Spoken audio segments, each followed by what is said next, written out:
at what welfare did to our family. Man. Oh man, that's the origin of it.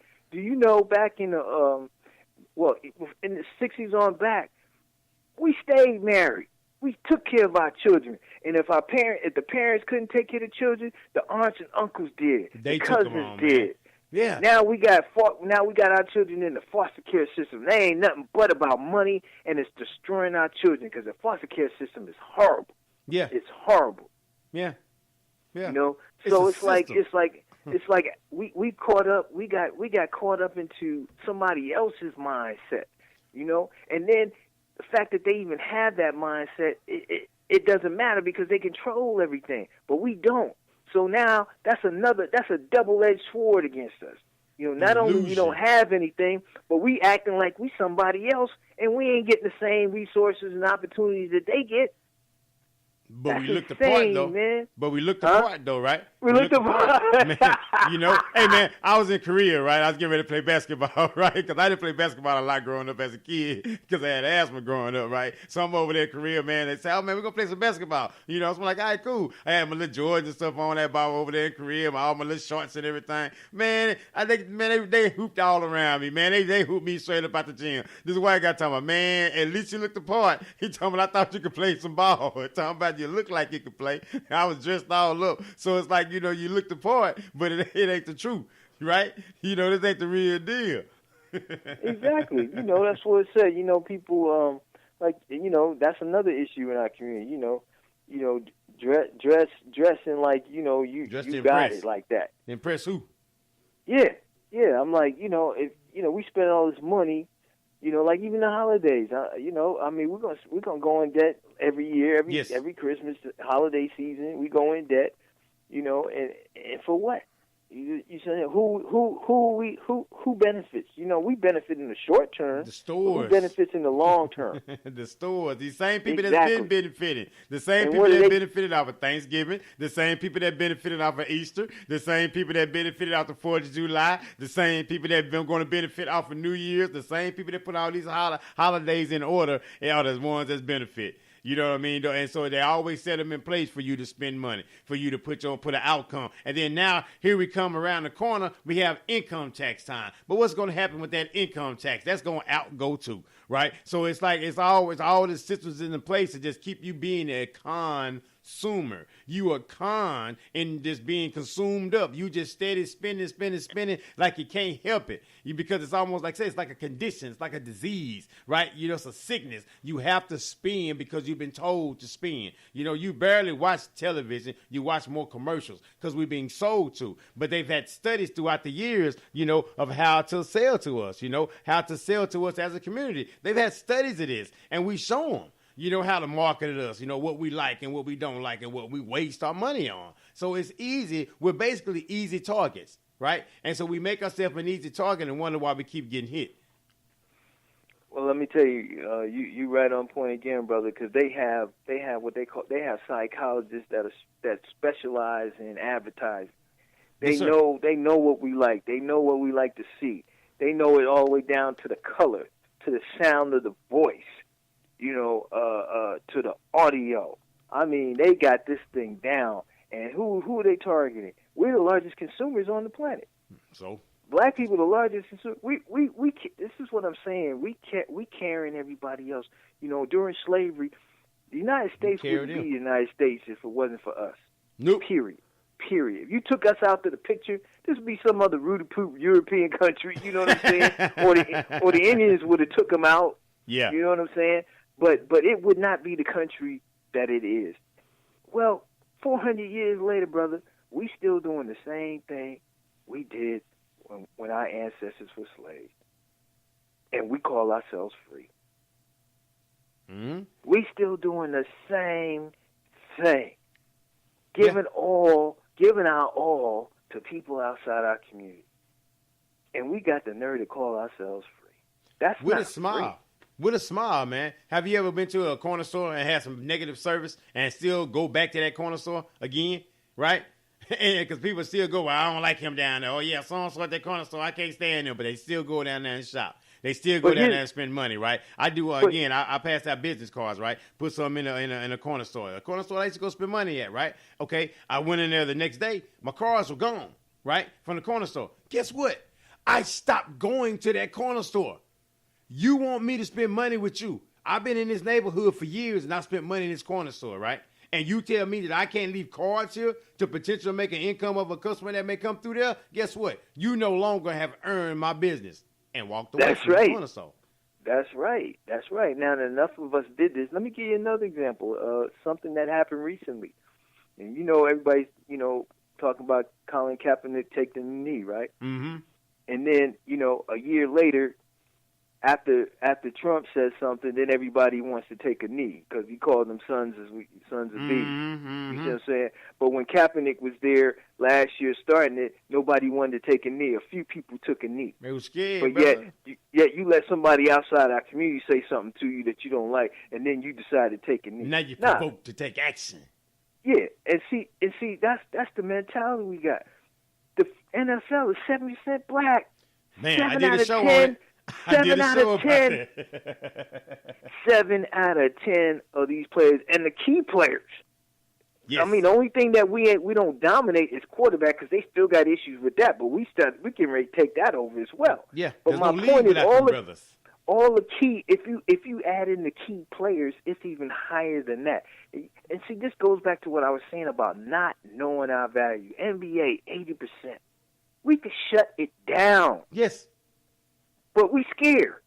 Yes. We scared about losing our job, losing our money. But if we all got together, that's why I'm trying to wake our people up to understand there's power in numbers. The plan is to keep us divided. This is what the program that they did, they planted inside of us, and that is still working to this day. Yes, divide. They don't want us to come conquer. together. That's it, my brother. They don't want us to come together because they know that we come together, it's all over. It's a wrap. That's why everything's been diluted. And that's what we gotta. That's why we gotta wake up. That's why I'm trying to get our leaders to work together. Why don't we work together? Because we can do more together than we can apart. And the proof is in the pudding. When we were on our own, we had our own. We had everything. But then when we separated, what we got? What we got? Nothing. 1% of one half or 1% or something like that. We still own. That's what right Dr. now. Claude Anderson said. Yeah, the lack of ownership. Same thing. Yeah. Same thing, man. And again, I say I go back to it, man. And I had pretty much that light bulb moment a long time ago because we've been taught, man. We've been programmed with that. Well, just pray and wait for something to happen. We just wait for something to happen while those out there making it happen, those out there getting it, right? And we out there just sitting back, just kind of like just waiting. I mean, and then so again, I think it kept us too passive. Too passive, and we just sitting back waiting on it, and again, no one else is. And we just started getting zoomed by where we already didn't have a head start. So how is the fact that we were here first, the indigenous people, we were here first, and we still last in all those categories? Something is drastically wrong. That's why we still going through what we've been going through the last 40, 50 years, because we haven't come together as a community. And it won't take. It doesn't take, and that's why that's why I'm so excited and proud of what I created with 3UFirst. It's not for me, because I don't benefit unless my community benefits. Yes. But I got to get the support first, so that we can put these things in place, so we can create our own institutions. You see what I'm saying? I have a set plan, and this is what I was, this is what people will, when they watch the video, they'll see that I have a plan. This is not no hoping and guessing, and no, I put time and effort into this to set this up the way it's set up. First use the money that we're already spending. Then once we get a certain amount set up, then you can invest in what we spend. So you have an added incentive to want to support that. But I got to, 3UFirst has to get to that point yet, and we not there yet. So that's why we need the support from our community. But we can't keep doing the same thing. We've been doing the same thing for 400 years. We can't keep doing it, because if we do, man, we're gonna hurt our children and our next generations. And then, like you were saying, a while ago about why our children are upset, because they see that things have not changed, and they're upset because they're like wondering what we've been doing for the last 40, 50 years. Yeah. You know what I'm saying? I mean, really, what condition have we left them in, though? I mean, how do we set them up? We set them up basically for failure because we didn't tell them the truth. You know, we showed up to kind of be docile. We just sitting back waiting. And again, that's why they deal with it the way that they do, because you hadn't garnered the respect that you really want, right? Because a lot of time we'll respect me because I'm older, but what have you accomplished? And that's what they're looking at right now, man. We're in the world now where people are looking at accomplishments. What have you actually done? You know, what are you actually doing right now? What have you actually changed? You know, what are you doing? So that's why I'm glad you're on the show, though, man. I'm glad that you're able to step out and have a conversation with me because you are actually doing something, right? You're actually trying to be that change that I put in the title that you want to see. And that's important, though. You're not out here just talking. You being frustrated, but you're letting that frustration feed you into action, right? And that's what it's going to take, though, man. More and more people thinking that particular way. Well, you hit it on the nose when you say how young people want to see what we've done, because I guess, you know, right now they're tired of the talk. You know, perfect example of that out there with Michael Brown in St. Louis. I believe it's St. Louis. But you know, they chased Jesse Jackson up out of there. Mm-hmm. They chased him, you know, because they you know, they know these people about talk. You know, they ain't about real action. And that's what I'm saying. That's why I said, you know, the success of our community is not going to come from the top. It's going to come from the bottom and the middle, because the people at the top, why do they want anything to change? They doing fine. They doing fine. It's the people in the bottom and the middle that's struggling, and they want things to change with a quickness.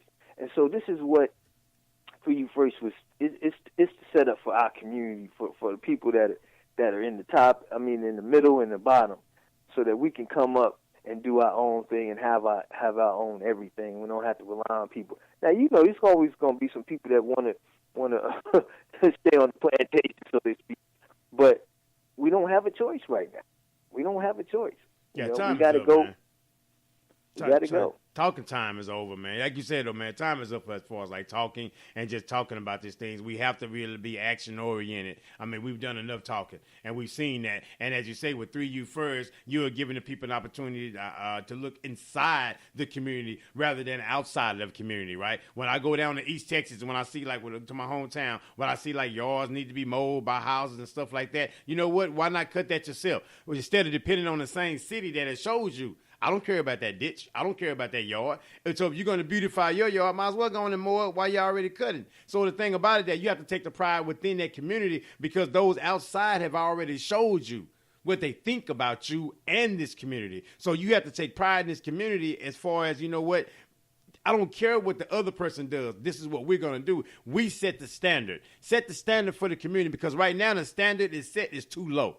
The standard that's set right now needs to be raised tremendously, but we have to hold each other accountable for these low standards rather than being comfortable. Again, we went from having character and being told that we need to have character to being characters. That is not our role. We kings and queens walking around here while we the court jester, while we walk around telling jokes. We have to be able to hold ourselves accountable and give ourselves a little bit of tough love to be able to get over this thing, man, because again, that's why I appreciate you and applaud you, brother, for what you're doing, because you're hitting this thing head on, and you're dedicating your time, your energy, your life, your money, man, to these things, because you're truly passionate about a true change for the community. But you have to want this for yourself, community.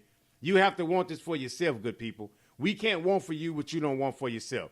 This has to be an option, not an option to you. This has to be a necessity to you, mandatory. And that's all that we ask, that everybody goes to 3UFirst. Check out the website. Check out the information. Share it with your people, right? Use it. You're going to be online shopping anyway, man. Why not use it with your people? That's what we have to do, because everyone else is sticking together. When we going to start? When are we going to start? Well, you know, with this Trump in office, man, he gonna make it so hard for us. We ain't gonna have no choice but to do. But I'm trying to do something. Sometimes that's how it works. You know, it's sad to say, but that's a reality that we wait for the last minute to do things, or we wait to be in a crisis before we start taking action. And we gotta be progressive. We gotta be proactive, instead of reactive.